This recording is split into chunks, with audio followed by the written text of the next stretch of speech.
ekan hammaga 2026-yil 27-mart sanasida Xudo xohlasa noklarimizni gullashlarini ko'rishlari mumkin. Deyarli 90-100% gullagan bo'ladi. Bu nokimizning navi Haris uyut bo'ladi.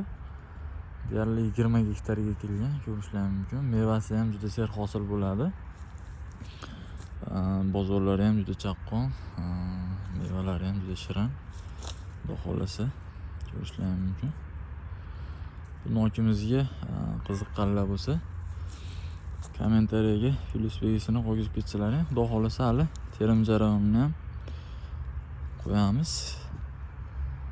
Xudo xohlasa videolarimiz sizlarga yoqqan bo'lsa, bittadan like bosib, qo'y ko'chatlariga obuna bo'lib qo'yishni unutmanglar. Xudo xohlasa bundan zo'r videolarni chiqarishga harakat qilamiz. Ko'rishlari mumkin.